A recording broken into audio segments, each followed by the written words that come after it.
स्वागत आहे विद्यार्थी मित्रांनो तुमचं आपल्या मॅथ्स पंढरी या यूट्यूब चॅनलमध्ये। तर आज आपण पुन्हा एकदा पाण्याची टाकी आणि नळ या प्रकारचे एक्झाम्पल घेतले। पाठीमागे आपण 2 व्हिडिओज बनवले होते यावर आधारित, परंतु दोन्ही व्हिडिओजमध्ये सेम टाइप होता, कॅल्क्युलेशनमध्ये थोडासा चेंज होता। आज आपला टाइप बदलतोय, नळ मात्र तेवढेच।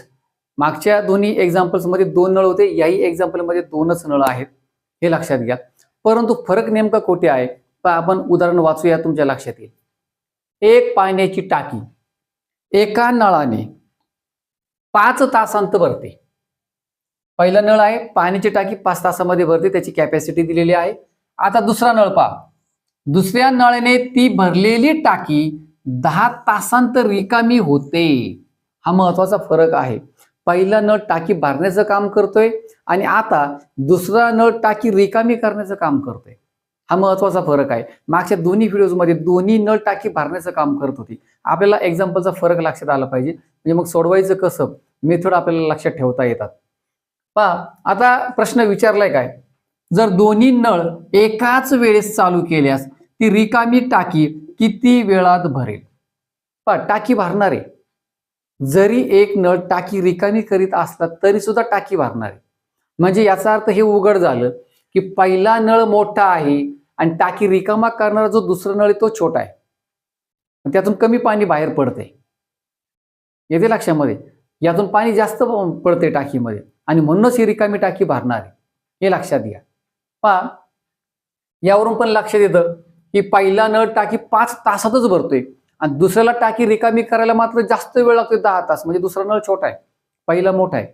आपल्याला मागच्या सारखंच एका तासाशी निगडीत किमती काढायच्या आहेत, की एका तासामध्ये पहिला नळ टाकीमध्ये किती पाणी टाकील आणि दुसरा नळ त्याच एका तासामध्ये टाकीमधून किती पाणी बाहेर काढेल, या व्हॅल्यू आपल्याला काढणं गरजेचं आहे। आणि मग दोन्हींची आपल्याला आता बेरीज करायची की वजाबाकी करायची ते मी तुम्हाला सांगणार आहे।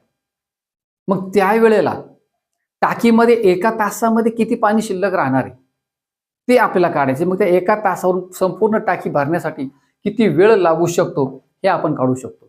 परंतु आता ते सगळं स्पष्टीकरण मी आता देत बसणार नाहीये, तुम्हाला त्यासाठी पाहावा लागेल पहिला व्हिडिओ आपला, त्यामध्ये मी डिटेल एक्सप्लेनेशन दिलेलं आहे की 1 तासाची व्हॅल्यू कशी काढली जाते। या ठिकाणी मी ते आता डायरेक्ट लिहिणार आहे, हे लक्षात घ्या। तर चला आपण सुरुवात करूया। आधी आपण पहिल्या नळाचा विचार करूया।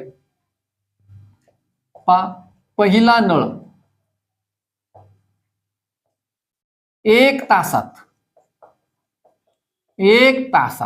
त्याची कॅपॅसिटी टाकी भरण्याची 5 तास, तो एका तासामध्ये 1/5 भाग टाकीचा भरेल। म्हणजेच काय, टाकीचे जर 5 समान भाग केले त्यातला 1 भाग एका तासात तो भरणार आहे, कारण त्याची कॅपॅसिटी 5 तासाची। आता आपण दुसऱ्या नळाचा विचार करूया। दुसरा नळ 1 तासात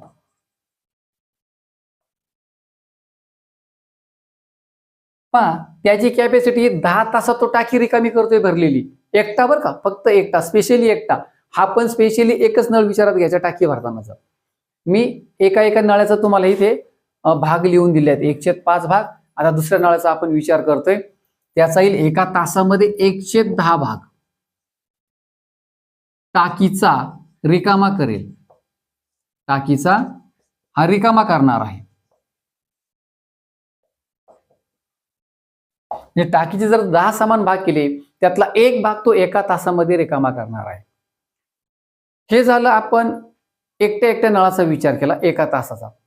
आता आपण दोन्ही नळ एकाच वेळेला चालू केले तर पहा, जर दोन्ही नळ एकाच वेळेला चालू केले, आता टाकीमध्ये आपण दोन्ही नळ एकाच वेळेला चालू केली, एक टाकी भरतोय, दुसऱ्या टाकीतून पाणी बाहेर काढतोय, तर आपल्याला एका तासाची त्यांची कॅपॅसिटी लक्षात आलेली आहे। आता आपल्याला बेरीज करून चालणार नाही, आता आपल्याला करायची आहे वजाबाकी। कारण का, तर दोन्ही नळ टाकी भरतच असतील तर बेरीज होणार आहे, टाकीतलं पाणी दोन्ही नळामार्फत वाढणार आहे।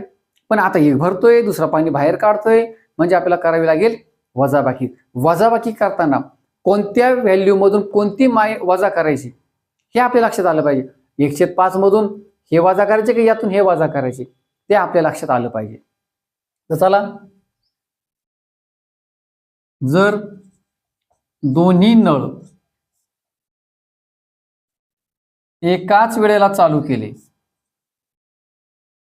एकाच वेळेला चालू केले तर दोन्हीपैकी मोठा नळ कोणता आहे? पहिला. 5 तास भरायला लागतात, दुसरा 10 तास लागतात रिकामी व्हायला. हा नळ मोठा आहे. लक्षात येत नसेल तर 1ला 5 ने भागा. पहा 1ला 5 ने भागा किती येईल? पॉइंट मध्ये उत्तर येईल 0.2 बरोबर आहे. आणि इथं 0.1 येईल, इथे 0.2 येईल, म्हणजे हा भाग मोठा आहे. याही माध्यमातून तुम्ही ओळखू शकता. पहा म्हणजे 105 मधून आपल्याला काय करायचे? 110 वजा करायचे. बरोबर. एक तर 10वी पाहिजे 50 लसावी काढा, किंवा आपल्याला माहिती मोठ्या संख्येचा पाडा मोजायचा 10 1 10. छोट्या संख्येने जर इथं भाग जात असेल तर तो लसावी असतो. आता चला पहिल्या अपूर्णांकाकडे या. 5 दुने 10 म्हणून 1 दुने 2 वजा 10 जसे तसे मांडले म्हणून हा 1 जसाच्या तसा मांडा. उत्तर आलं पहा 2 वजा 1 1 1/10. म्हणजे जर दोन्ही नळ एकाच वेळेला चालू केले तर एका तासात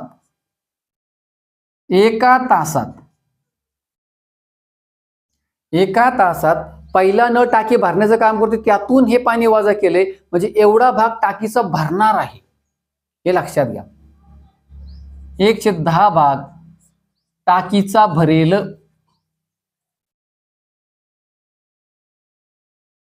मग आता डायरेक्ट आन्सर मिळते.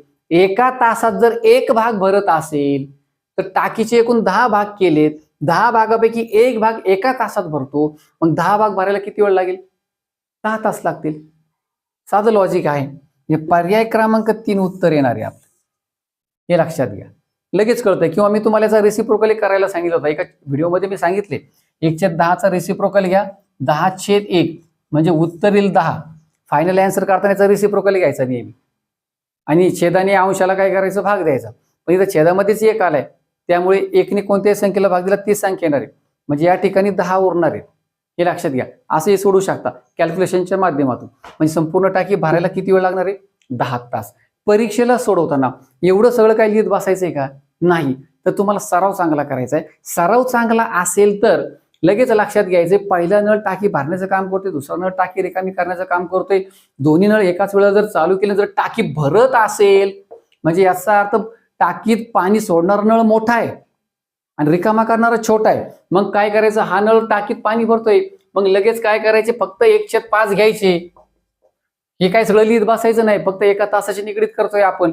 दुसऱ्यातून लगेच 1/10 वजा करा, लसावी काढा, लसावी काढून सॉल्व्ह करा, ते शेवटी फायनली आन्सर येईल 1/10. हे डायरेक्ट 10 आन्सर मांडून टाकायचं. एक अर्ध्या मिनिटातच आन्सर येणार, जास्त नाही, फक्त अर्ध्या मिनिटामध्ये. तर त्यासाठी गरज आहे प्रॅक्टिसची. एक्झाम्पलचा टाईप्स आपल्या लक्षात आलं पाहिजे, आणि त्यासाठी तुम्हाला गरज आहे डेली प्रॅक्टिसची. हे 1 दिवसाचं काम नाही. आता तुम्ही वॉच केलं, लक्षात येईल. तुम्ही पुन्हा 4 दिवस पाहिलं नाही, ब्लँक झाले तुम्ही.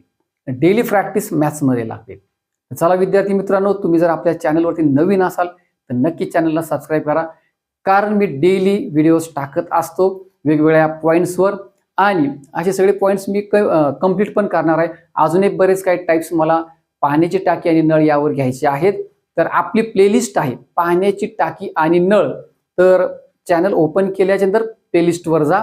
प्लेलिस्टवर गेल्यानंतर या प्रकारचे सगळे व्हिडिओज तुम्हाला तिथे पाहायला मिळतील. मी घेतलेले नवीन नवीन टाईप्स मी यामध्येच ऍड करणार आहे, म्हणजे तुम्हाला कन्सेप्ट क्लिअर करायला प्लेलिस्ट मदत करू शकते त्या ठराविक पॉईंट विषयाची.